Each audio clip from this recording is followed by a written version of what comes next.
You huff one more time and we're going to have a problem. Childers, McDuffie, Mr. Brown, Miss Yagi, my chamber. Court does call the cases of the people versus Samuel Peoples. Thank you, Richard. People. And Alex Warren Green on behalf of Mr. Peoples. State your name, Sam. Samuel Peoples.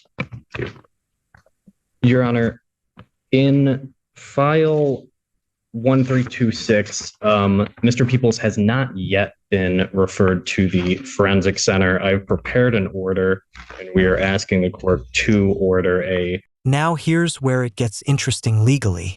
The court orders a forensic examination without objection, meaning both sides agree that Mr. Peoples' mental state needs formal evaluation. Competency hearings are scheduled for October, giving the court time to get a full picture of his cognitive and emotional capacity. This is critical because any misstep in competency rulings can dramatically affect outcomes in both criminal and bond matters. Notice how defense and prosecution carefully navigate this, each word, each request, strategically laid to shape how the judge will view Mr. Peoples' ability to participate in his own defense. Who do you think benefits most from this delay? Forensic examination in that case. All right, I will order a forensic examination without objection.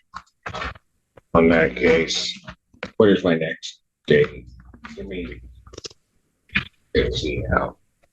Because has he already started the process? I don't believe he's been interviewed, Your Honor. The competency hearings on those matters are October 30th. It's just last week. That was last week. All right. So set a competency here, October 2025, 9 a.m. All right. What are we doing on the other case? Your Honor, in the bond violation matter, we'd ask to continue our plea of mute at this time. That bond violation arose from the charges he is now facing in the felony case 1326. Well, also arose with tether. Which is charged as a felony, Your Honor. Sergeant. Ms. McDuffie apprised the court that there is a tether tamper, which gave rise to the bond violation. He has been charged with a felony for tether tampering, so I think at this time He has been? He has, yes, Your Honor. That's the new one. There is an error on the complaint. We are having that amended. It should be a general tamper versus the category that's specific. Yeah, this is wrong. Okay. All right. So we would just ask to continue our plea of mute and continue these cases to the competency hearing on. So is he just going to remain in custody? Your Honor, he's working with a social worker. We are asking, or between now and October 30th, we are hoping to file a written motion. I think something substantive that gives the court a better idea. What's the objection in releasing? I mean, the thing is that as I understand the cut on the tether, he cut the tether, but he didn't go anywhere.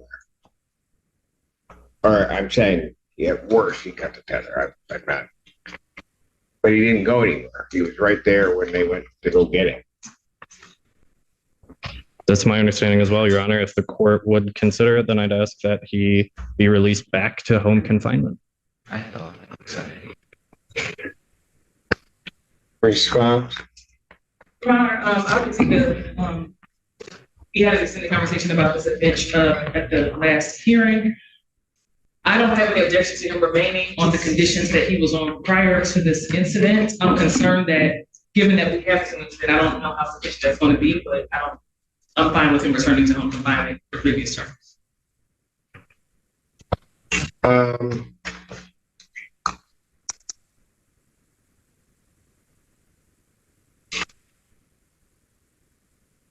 And here's the tension spike, the bond violation due to tether tampering.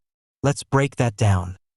The tether is essentially an electronic leash designed to keep Mr. Peoples at home, yet he cut it. Now, cut but didn't run, that's key. The judge weighs whether this was a fleeting act of panic or something that signals deeper risk. You can feel the courtroom drama. Defense arguing for home confinement to continue, prosecution highlighting the seriousness, and the judge trying to balance safety with fairness. And then the dialogue hits the emotional core. Mr. Peoples admits a freak-out moment. It's a rare glimpse into the human side of legal proceedings, and you have to ask, would you risk cutting a tether even once?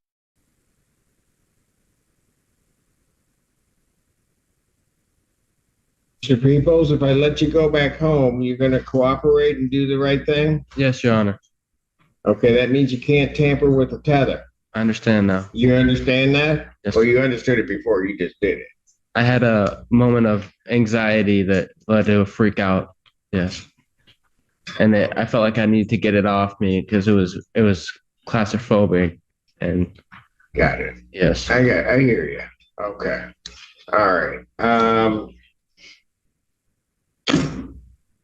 Here's gonna be part of the issue. I don't know if there are funds available to try to deal with the payment for that strap.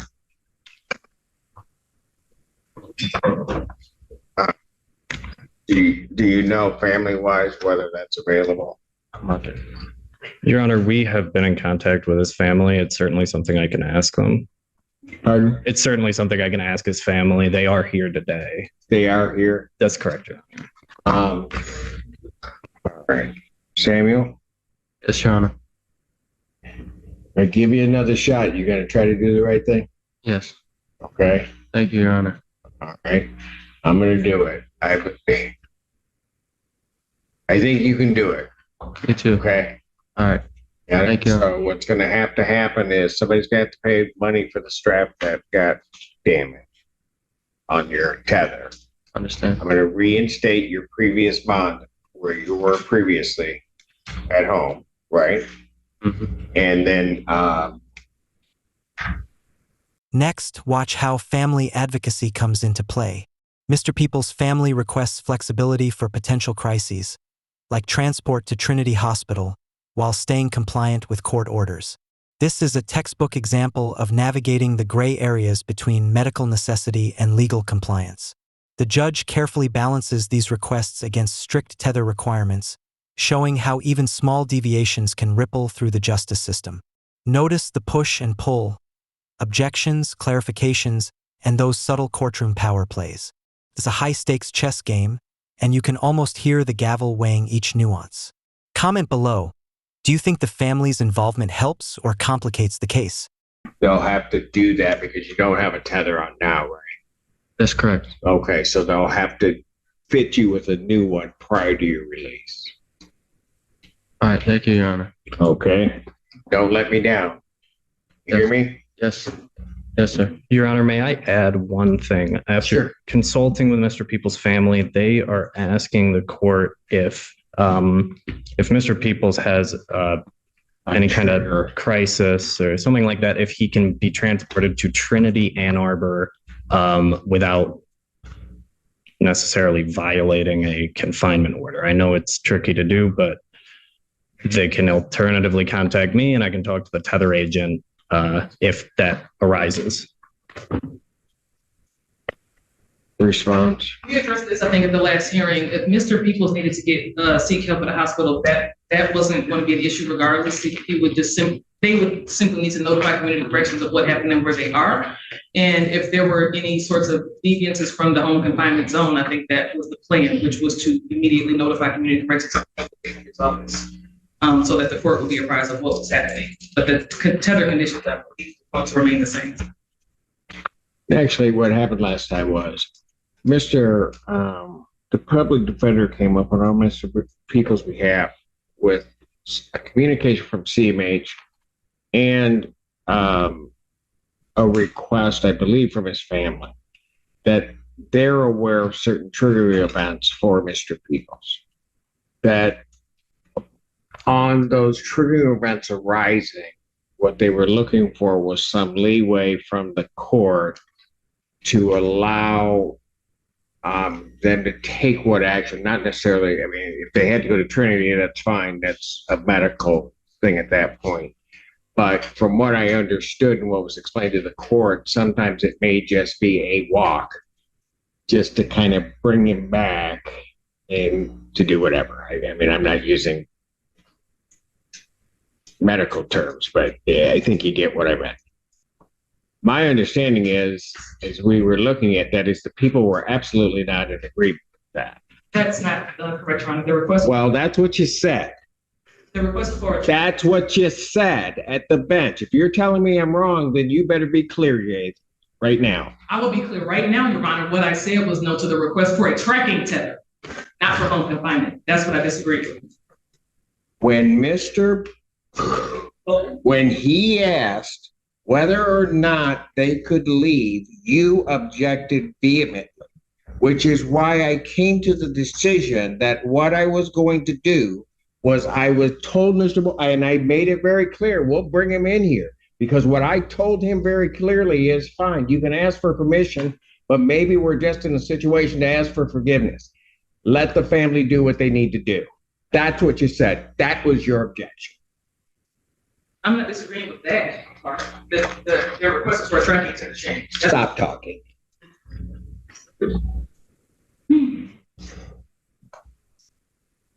You huff one more time and we're going to have a problem. Childers, McDuffie, Mr. Brown, Miss Yagi, my chamber.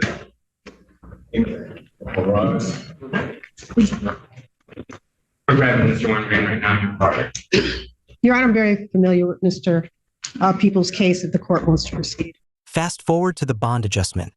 The court aligns Mr. Peoples' new case bond with his previous conditions, allowing release once the GPS tether is refitted.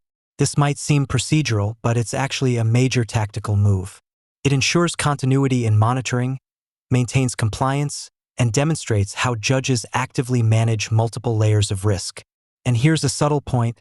His family covers the cost for the new tether, showing how financial realities intersect with legal outcomes. This scene reinforces a key lesson. Courtroom rulings aren't just abstract. They ripple through daily life, family, and even the logistics of monitoring a defendant. All right. Ms. Douglas is now here on behalf of people on this one. So I think we can finish this up. Here's what I'm doing. His new case had $100,000 bond. I'm going to make his bond in his new case match the bond with the conditions in his other case, so that he can be released, because otherwise he would be held on that. He'll be refitted with a tether on, he'll be refitted with a GPS home confinement tether prior to release. My understanding is the family can pay the $175 to community corrections, so they'll get that paid, and all prior conditions are reinstated. And then we need a new date. So when do we? Your Honor, my request. Well, I got the confident. It's actually going to be October 30th. Okay. It's going to be our day. So, all right. Thank you, Your Honor. May I provide the court with the order to undergo forensic? There hasn't been enough on this case yet, Mr. I'm not. No, go ahead. May I approach? Yes. Thank you. What is this? No, that's the order on the other case. I'm sorry. Might be tomorrow, but as soon as they put the tether on you. Okay. Sounds good. Okay. Anything else on this matter? Nothing from the defense, Your Honor. All right. And Samuel, you told me you're going to do it, right? Yes, Your Honor. All right. That's good. Thank you. All right, here's the professional breakdown. Samuel Peoples faces multiple intertwined legal matters, competency evaluations, bond violations, and tether compliance. The judge carefully balanced risk, compliance, and compassion, allowing release under reinstated home confinement conditions while mandating a new tether. Family advocacy played a key role, the defense strategically requested continuances, and the prosecution ensured public safety was prioritized. It's a complex web of legal procedure, personal accountability, and human factors. If you found this case as shocking as we did, make sure to hit that like button, share your thoughts in the comments, and don't forget to subscribe for more jaw-dropping courtroom breakdowns.